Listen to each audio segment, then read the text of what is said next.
First introduced in 2018, the first ever for the brand, the full-size 3-row Palisade SUV was an instant hit for Hyundai. Actually, quite late to the game behind the likes of Toyota Highlander and Honda Pilot that dominated the 3-row SUV segment, Hyundai's 7-passenger behemoth became one of America's favorite due to its attractive styling and interior appointments that rivaled cars costing tens of thousands of dollars more. In the case of the platform-sharing Kia Telluride, which has even more distinct styling, the dealer premium is known to be as high as $20,000 in some extreme cases, meaning that the most popular top-of-the-line SX model with a sticker price of under $50,000 would sell for as much as $70,000. Such price gouging doesn't happen in the case of Palisade, but the demand is still very high and the sales are still very strong. However, after just 2 years in production, Hyundai is already making preparation for the big change to the Palisade as a mid-cycle refresh. Although it may be called a facelift, the changes within are much deeper. This is because Hyundai has an urgent need to address the problem of a drastic decline in the sale of diesel models in the domestic Korean market.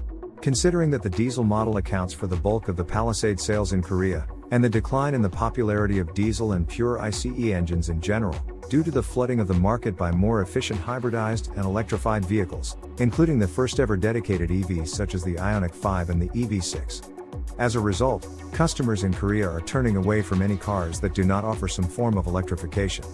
Also, the popularity of vehicles such as the newly introduced Kia Sorento midsize SUV, which offered 3-row versatility and a more efficient compact package, along with the hybrid power, which made the new Kia SUV an immediate bestseller in Korea, forced the bigger brother Hyundai to take notice.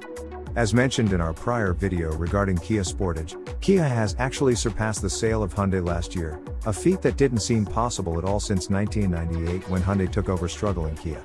This was due not only to the success of the beautifully styled new Kia K5 that took over the position of sales leader from the perennial favorite Hyundai Sonata with the controversial styling, but also because Kia offered more diverse electrified options such as the Sorento Hybrid and plug-in hybrid. As soon as the all-new Sorento was introduced, the Hyundai's equivalent Santa Fe sales immediately plummeted. Hyundai did see this coming, and did its best to prepare by giving it an entirely new life to the aging Santa Fe, with the all-new look and the new hybrid Powerplants. But the effort seems futile, as the mid-cycle refreshed Santa Fe sales are not really picking up as hoped. Maybe this is mainly due to the over-styling of the facelift that didn't sit well with the consumers. However, the important thing in our discussion is understanding that what transpired during this desperate and drastic mid-cycle refresh of Santa Fe is the reason for the major upgrade of the Palisade. We are of course talking about the hybridization that took place for Santa Fe. The pre-facelift Santa Fe was actually based on the previous generation Hyundai Y platform. However, the all-new Sorento is now based on Hyundai's newest third-generation N platform. And there exists some critical differences in the platforms that forced Hyundai to take some drastic measures to completely overhaul the original Santa Fe platform that couldn't support hybridization. The brand new third-generation platform is a highly advanced structure that's designed to be stronger and lighter by expanded application of hot stamping. Also, the platform's multi-load path structure enhances energy absorption during impact with the right weight balance and lower center of gravity, along with the aerodynamically structured underfloor layout that helps the vehicle maintain stability under various road conditions. Improved suspension and steering design give the vehicle agility and accurate responsiveness, so the driver can avoid any obstacles and drive with stability. And the biggest advantage of it all is the platform's versatility. It's designed to accommodate any vehicle size, as in the case of the new Tucson and Sorento, as well as the large vehicles such as Genesis G80 and GV80. Additionally, as pre-designed for electrification of the vehicles in mind, the platform is ready for hybrid, plug-in hybrid, and even pure EV applications.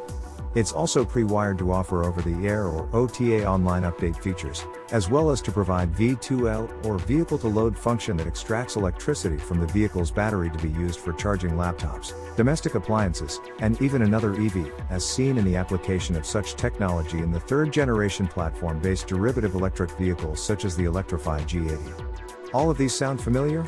That's because the new third-generation platform shares a lot of features with Hyundai's all-new Electric Global Modular Platform or EGMP dedicated EV platform, including the 800 volts charging system as seen in the G80E or the upcoming GV70E electric SUV. So, at the end of the day, Santa Fe needed to switch over to the new platform to accommodate the hybrid Powerplants. It's an extremely rare thing for a car to change over to a different platform during the facelift, but when urgency calls, These Koreans aren't afraid to venture into something that's not done before. The hybrid engines used in Santa Fe have been lifted straight from the sibling Sorento. The plug-in hybrid model is comprised of 177 horsepower 1.6-liter 4-cylinder engine, paired with a 12.4 kilowatt-hour battery pack, and an electric motor that makes 90 horsepower. The total output is 261 horsepower that's sent to all four wheels. The hybrid model pairs the same turbo 1.6-liter with a 60 horsepower electric motor for a total of 226 horsepower. Both models develop 258 pounds-feet of torque and are paired with 6-speed automatic transmission, achieving high 8 seconds 0 to 60 miles per hour. The hybrid is estimated to achieve 34 miles per gallon, while the plug-in will get 33 miles per gallon and 30 miles of pure electric driving range. Going back to the subject of Palisade, in order for the larger Hyundai SUV to accommodate hybrid power plants, it would have to undergo similar platform change like Santa Fe, as the current Palisade is based on the same older platform. As for the details on the new hybrid power plant for the updated Palisade, that information is not entirely known right now. But for the Korean market, it looks to be the same 1.6-liter based hybrid engines. That power plant will certainly be adequate to replace the existing diesel engine that developed about 190 horsepower. This, however, may not be enough to be presented as an alternative to the current North American Palisade's 3.8-liter naturally aspirated gasoline V6 that develops 291 horsepower and 262 pound-feet of torque, needing to pull a vehicle that's 400 pounds heavier than its smaller sibling Santa Fe.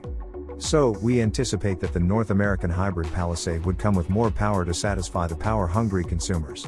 There was always the consensus that an SUV as big as Palisade needs more power anyways. Something in the range of 350 horsepower with 350 pound-feet of torque would be welcoming figures. What would that do to the related models like the Genesis GV80, which is already competing for the same customers? Well, the largest Genesis SUV is expected to become fully electrified in the near future too. So no worries there. As for the facelift itself, while the internals will be turned inside out, the exterior is expected to remain largely unchanged, except for the new parametric dual fascia that it looks to be receiving, based on the spy photos and the corresponding predictive renderings. Similar to the Tucson and the platform-sharing Santa Cruz pickup truck, the new Palisade will accommodate the Hyundai's sensuous sportiness design-themed parametric dynamic hidden lamp, which hides away into the grille when not illuminated. Also, for the interior, already fantastic design and features should remain mostly the same, save for the upgraded digital display that should go up from the current 10.25-inch unit to the latest 12.3 inches dual panoramic display, as seen in the IONIQ7 and Kia EV6 electric vehicles. So, in summary, as it appears, the hybridization of Palisade is happening due mostly to address the need for an alternative to a diesel power plant needed in its home country of Korea. However, we here in North America should rejoice in the newly found hybrid power plants that will undoubtedly make the popular Palisade even more appealing. The expected release date of the facelifted Palisade is mid-2022, sold as a 2023 model. The price of the hybrid models should be about $5,000 to $8,000 higher than the base gasoline-powered model, as is the case in other Hyundai Group cars typically. At this moment, it's not certain whether the platform-sharing Kia Telluride would undergo the same transformation, but if it doesn't, would the new hybrid engines in Palisade enough incentive to choose it over the more popular Telluride? Or maybe even over the more luxurious Genesis GV80? Please vote and share your views by clicking on the link in the comments section. Thanks for watching AutoVision, your best source for the fastest Korean car news and rumors. Your commenting and liking are also appreciated, along with your suggestion and criticism that helps us to improve. We try our best to respond to every one of your comments. Finally, we have a favor to ask our loyal viewers. Although you might still be able to access our videos without subscribing to our channel, your support by subscribing and clicking the alarm bell will be very much appreciated. See you next time with the latest Korean car news.